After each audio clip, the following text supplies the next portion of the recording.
Hello, everyone, and welcome back. It's been a while, yet again and again and again. I have in front of me another, what looks to be a glorious model of the Star Trek, or from the Star Trek, the official Starships collection. Now, this is the extra large edition, or as I say, XL. And this time around, it's the Runabout special issue. Woohoo! One of my favorite ships in all of Star Trekdom. This particular one, I was lucky to get my hands on at a substantially discounted rate. And so, being that I finally got this, and it's been a while since I've shared with you any Starships, I figured I'd show you this thing today. So, here it is.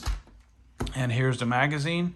So, I'm going to get this clunker of a box out of the way for just a moment. And I'm going to dive right into the magazine here. All right, and there it is. Here's the magazine, the Runabout special issue. It's noted right here. It is considered, of course, Danube class, launched in 2368, mostly with a crew of 2, but can accommodate more. And its maximum speed is warp 4.7. You know, I think I noticed that, or I think I might have made a comment about that when I reviewed issue number 32, the original Runabout issue. I didn't realize it can go as high as warp 4.7. Damn near almost as fast as the NX-01. Pretty interesting. And also of note, the magazine itself features and shows the Runabout without the sensor bar or roll bar or torpedo launcher, depending on what your particular use for it is, unlike the other issue, which does show it.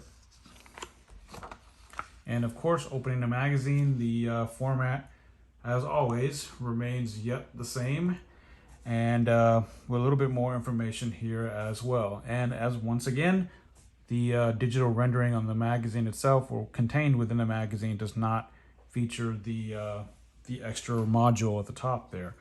Again, considered Danube class. The first time it was seen was in Emissary. It also appeared in Next Generation once.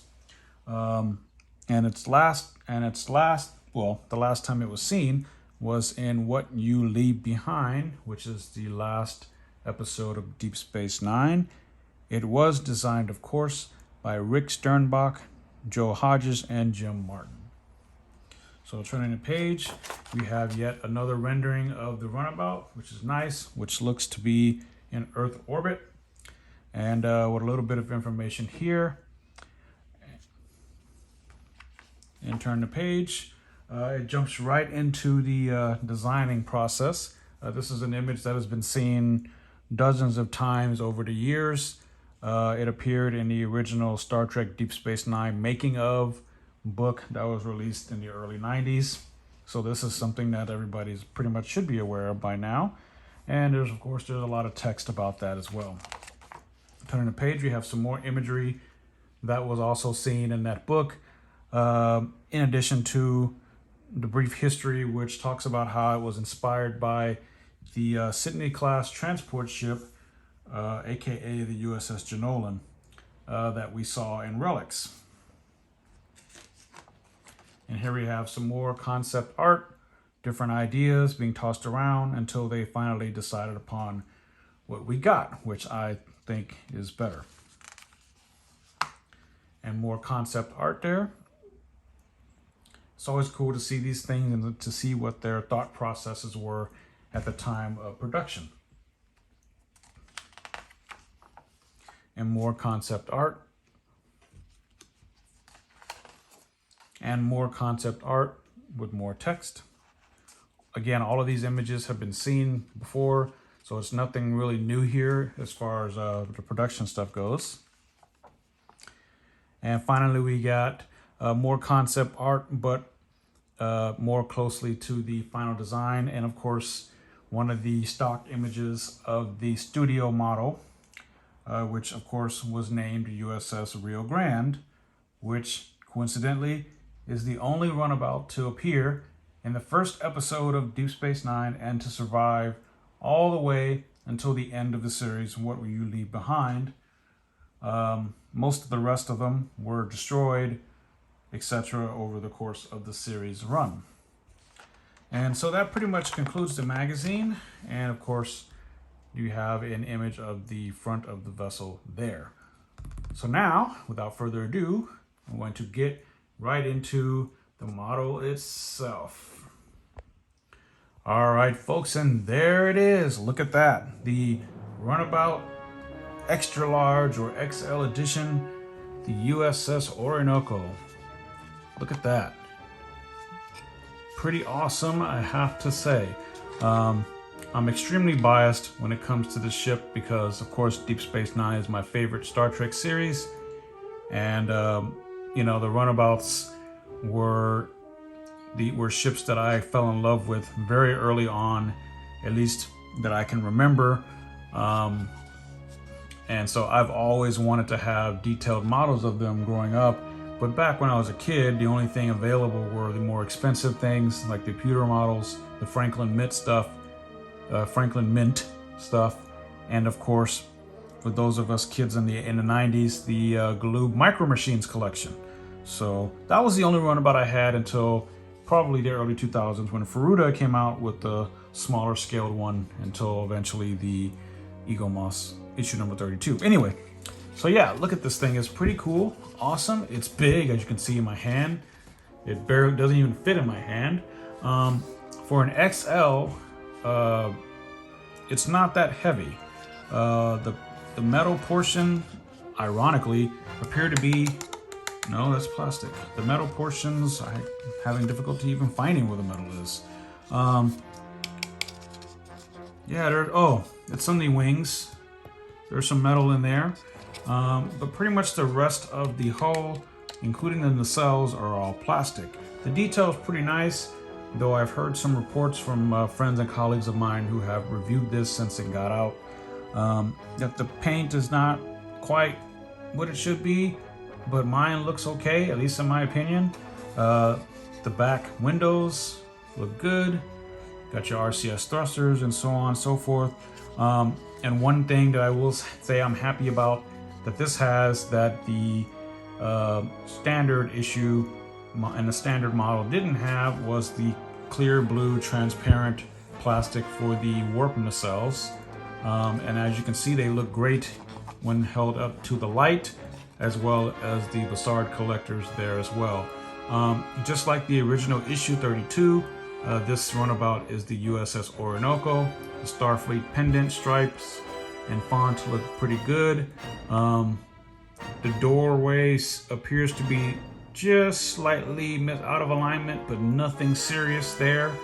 The registry is crisp and bold there as well. The module is firm in place, not wonky or anything. The stripe and Starfleet symbol there is good, as well as the one on the top there. The cockpit area looks good. The registry is clear and crisp, as well as on the other side of the ship and model itself. I'm very, very happy with this, especially since I got it at a discount. The stripe down below looks good as well. Some nice paneling there, but could be more detailed. I think it was more detailed on the show. And overall, it's fantastic. And they even put the little plastic in here as well. It's definitely cool and definitely worth it. If you're a Deep Space Nine fan, shoot, this is something you'd want to run out and get. Of course, it'll run you about 75 bucks or less, depending on how or where you shop for it. Again, this is I just love the ship, and there's not much negative things that I can say about it, because I did admit that I'm biased. But the model itself is very good. It will make a nice addition to any Deep Space Nine fans collection, or if you're a lover of ships, it's something that you'll like and love. It will look nice next to the Playmates Deep Space Nine station and the XL Defiant, which I also reviewed a long time ago. I'm sure you can find that in my videos somewhere. And this is just something that's worth getting. It's a bit pricey, So I would recommend you shop around to get something a little cheaper. It's definitely worth having, I will say that. And of course, it comes with a stand, which is larger than life itself. And my stand simply says Runabout with some random part numbers or other kinds of numbering there. So I'm going to take the stand off, or take the stand out, and I'm going to show you how the stand holds the model together. These things are very fragile and wonky, so be careful when installing them and putting them together. And this is one of the models that actually held up well with the stand, and it fits like a glove to some effect, like this. Pretty firm, you know, won't fall. And that's it. So yeah, guys, I'm glad I could share this with you. The USS Orinoco, or Rio Grande, or whatever runabout you want it to be. The XL extra large edition is definitely worth it, to be honest with you. It's just a cool ship, you know, and I've always loved it. And it's just represents everything that is Deep Space Nine in a craft right here. It's the only show outside of one episode of Next Gen and one episode of Voyager, which itself was in an alternate timeline, that actually showed a runabout. So folks, I hope you enjoyed it. Do check it out. Do go take a look for yourself to see if you'd want to get one. But it will make a worthy addition to your collection. Personally, I have slowed down from the Eagle Moss collection. It's been expanded too much. I have the majority of the original run with a bunch of bonuses, special issues, and these XLs. And I will still, do not fear, I will still continue to get a few here and there. But my focus, of course, especially with COVID and everything, having changed life around for most of us, has shifted, in fact, to other things. So yeah, guys, thanks so much for watching. As always, I appreciate it. If you have any comments or questions or anything you would like to see, please feel free to drop it down in the comment section, and or give a like, and I will be happy to respond and get back to you. So yeah, guys, until next time, live long and prosper. Be safe out there. Take care of yourselves, and each other.